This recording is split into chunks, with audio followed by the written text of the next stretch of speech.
Sa number 2, isa ka public hearing para sa Negros Bulk Water Supply Imbang Watershed, Hinalinan River Project sa Silay City ang natalana sa Lunes, Abril 27.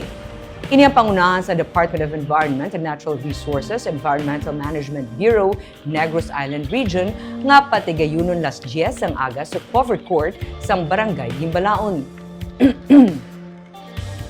Hearing nga mabatian ang bahin sang tagsa lakip na ang mga proponent sang proyekto. Mismo ang EMB-DNR, mga natungtong nga ahensya, tagsa kay LGU kag iban pagid nga mga stakeholder may kantanan sa environmental impact sa ginaduso nga proyekto nga sa karon naga-apply sang Environmental Compliance Certificate. Sunod kay Governor Eugenio Jose Lacson, padayon pang pagduso sang gobyerno probinsya sa proyekto nga may 20 million liters per day nga capacity, apesar sang damlag pa pagpamalibad sang Silay City Council sa pag-issue sang Resolution of No Objection para diri. Sunod kay Lacson, gintinghuan man sang probinsya nga sabton ang mga pamangkot-angot sa environmental impact sadto.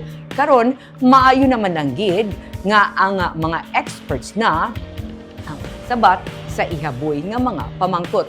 Ang proyekto ang ginakabig sang Lacson Administration nga isa ka flagship project, labi na nga iniya nagatuyo magsabat sa kakulang sang matino kag potable nga tubig sa mga Negrense. Right now we'll have this consultation. Who knows, no? We have to be positive lang. Eh. So again, every issues that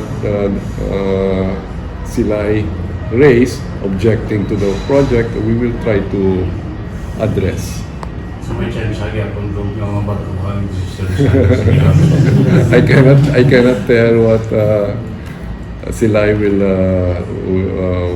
will react, no, or will do, but kami naman we will continue to convince.